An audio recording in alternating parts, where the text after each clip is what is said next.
시작하는 청지기가 누구냐? 자기를 이야기하고 있습니다. 자기는 사람들에게 고발당합니다. 예수님은 고발당했습니다. 죄 있는 자라고 말했습니다. 사람들에게 정죄를 받았습니다. 그리고 더 죽을 자리로 나아갑니다. 더 죽을 자리, 더 미워할 자리, 더 나쁜 짓, 그것으로 나아갑니다. 그리고 십자가에서 완벽히 죽어버리십니다. 예수님은 당연히 죽어야 할 자야 라고 모든 사람들이 이야기할 바로 그 자리로 내려가 버리십니다. 그리고 죽어야 할 자리로 내려가는 것을 당연히 여겨 버림으로 존재한 것밖에 없었습니다. 예수님은 거기에서 자기 의의를 드러낸 적이 있습니까? 그냥 죽어버리는 그 자리로 갔습니다. 이 청지기처럼 나쁜 짓 했죠? 더 나쁜 짓을 하고 더 죽을 자리로 가고 있는 것입니다. 마가복음 15장 29절에 보면 지나는 자들은 자기 머리를 흔들며 예수를 모욕하여 이르되 아하 성전을 헐고 사흘에 짓는다라는 그 자리, 내가 너를 구원하여 십자가에 내려오라 하고 그와 같이 대제사장들도 서기관들과 함께 희롱하여 서로 말하되 그가 남은 구원을 했을 때 자기는 구원할 수 없도다 라고 말하며 조롱하게 이릅니다. 이 모욕이 무슨 말인지 압니까? 반드시 죽어야 돼. 니는 도대체 뭐 하는 사람인지 모르겠어. 죽을 짓을 했지. 너는 자기도 못 구원하면서 남 구원해준다는 거짓말 치는 사기범이야. 너 이런 사기를 치는 이런 놈이 어떻게 살 수가 있어? 넌 죽어야 돼. 반드시 죽어야 돼. 더구나 32절을 보면 이스라엘의 왕 그리스도가 지금 십자가에 내려와 우리 보고 믿게 할지어다 하며 함께 십자가에 못 박힌 자들도 예수를 욕하더라 라고 기록합니다. 심지어 십자가에 못 박힌 죄수들도 자기도 지금 십자가에서 사형에 처해야 되는데 이놈들도 예수를 죽는 것이 당연히 여겼다는 것입니다.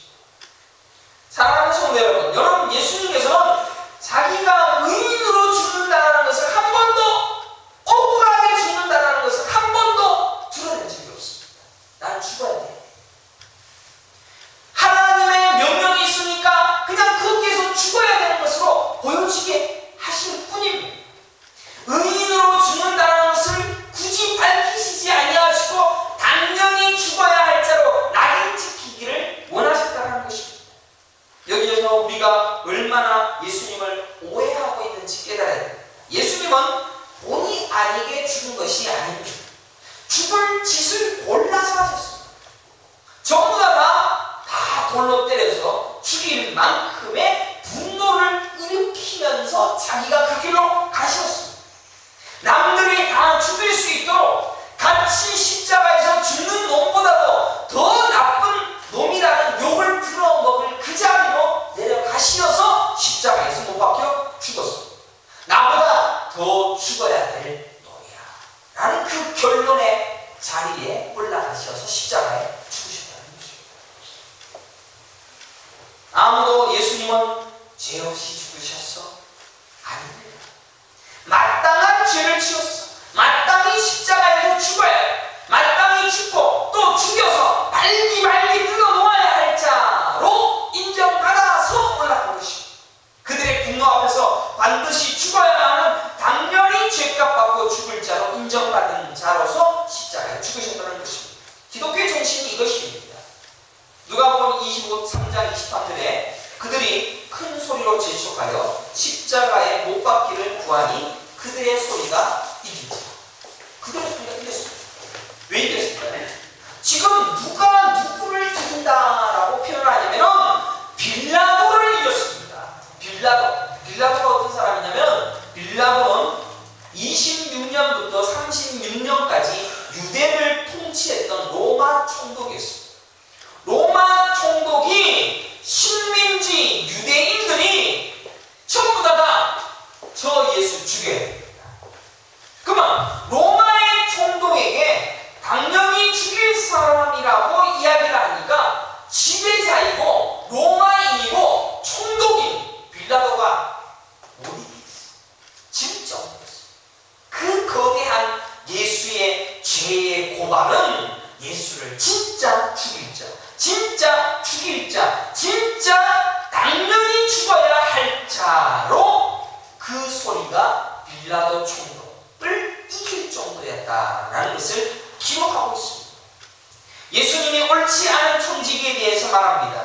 너희들 입장에서 말이지, 이런 놈 어떻게 해야 되겠어? 이런 놈 어떻게 해야 돼? 당연히 죽여야 되겠지. 안 그래? 당연히 죽여야 돼. 주인님의 소유를 낭비해서 주인님의 빛을 지 마음대로 깎아줘 버렸어. 당연히 죽어야 되겠지 라고 얘기하시고 있는 것입니다. 그러나 예수님의 뉘앙스는 그게 아닙니다. 당연히 죽어야겠지 라고 얘기하지만 죽을 자라고 이야기를 하고 있지 않습니다.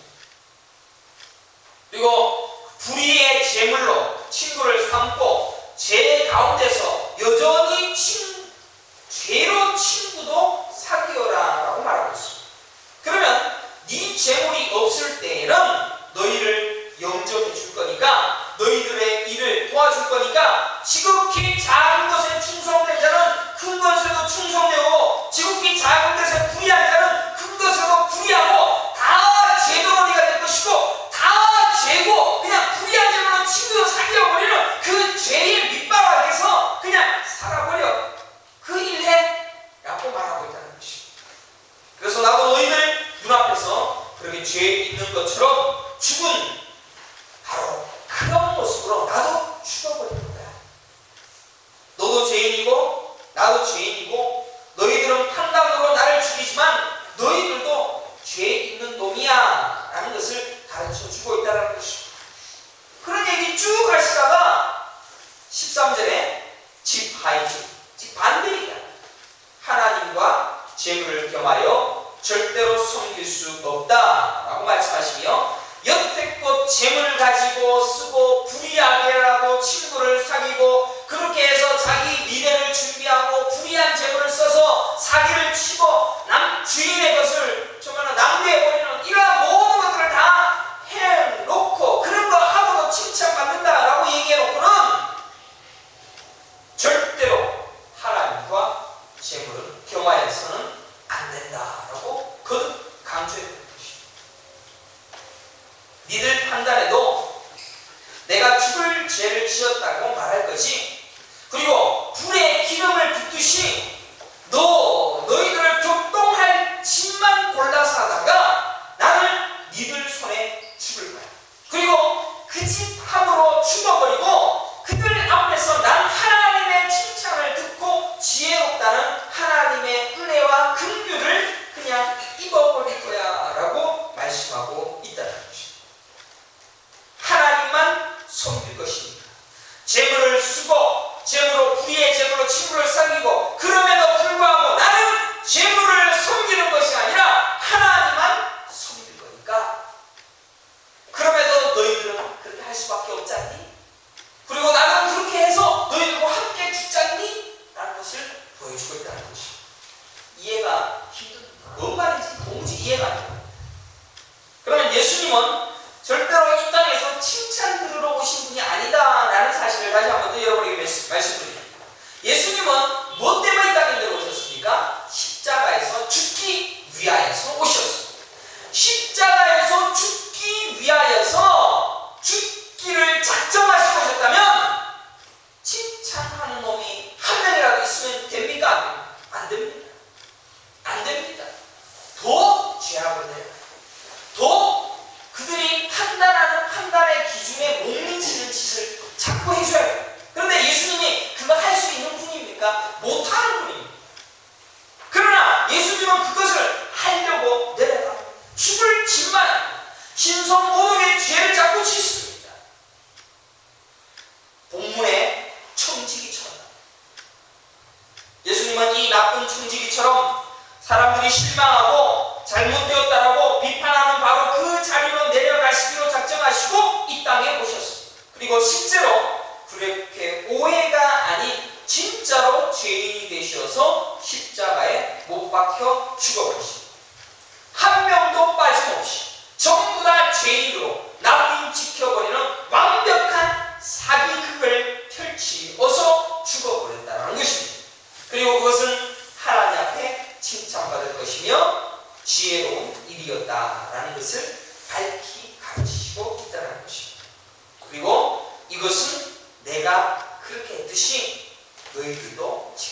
그 자리로 가야 돼요.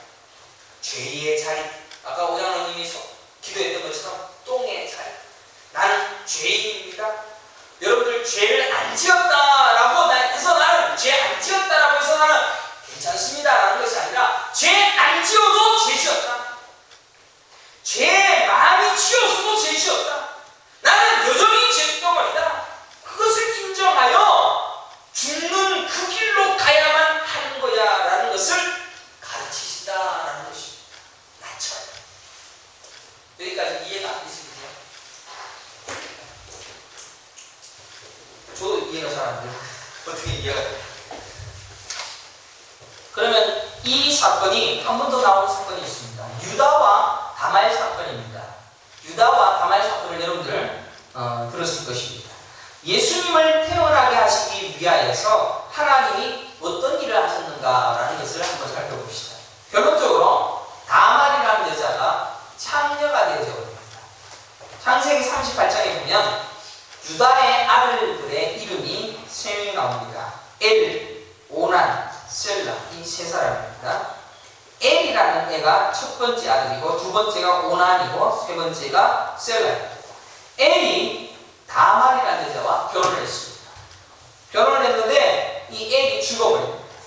그리고 이 계고 이 엘은 죽어버리고 이 다말이라는 여자는 살아있으니까 이 이스라엘 사회는 모계 사회입니다. 여자를 중심으로 계보가 흘러갑니다. 그래서 이 다말이라는 여자에게 자기 둘째 아들을 줍니다. 오난을 줍니다. 그런데 성경에 나와 있는 이 오난이 다말과 결혼을 했는데 씨를 받아서 아이를 탄생해야 되는데 어떻게 하느냐? 이 오난이 땅에다가 설정을 해요. 그래서 이것이 하나님 앞에 미움가가 되어서 오난이 죽임당합니다. 그러면 다말이 또 나왔어요. 그러면 셋째 아들을 줘야죠. 유다는 당연히 줘야지 이 다말로부터 씨가 내려갑니다. 그런데 이 셀라를 주기를 꺼려하니까 다말이 무슨 짓을 합니까? 유다에게 접근을 합니다. 완전 변장해서 창녀로 변장합니다. 유다는 다른 지방으로 가는데 다른 지방으로 가고 있는데 창녀가 자기를 유혹하는 겁니다. 그래서 그 여자와 들어가서 하룻밤을 보냅니다. 그리고 이 하룻밤 보내는 것에 대한 증표로 도장과 인과 그다음에 지팡이를 달라라고 얘기합니다. 그래서 그걸 가지고 있습니다. 그런데 24절 창세기 38년 24절을 보면 석 달쯤 후에 어떤 사람이 유다에게 일러 말하되 내 며느리 다말이 행음하였고 그 행음함으로 말미암아 임신하였느니라 라고 말씀하고 있습니다. 다말이 고발당합니다. 똑같이 오늘 본문의 청지기처럼 고발당합니다. 당연한 죄입니다.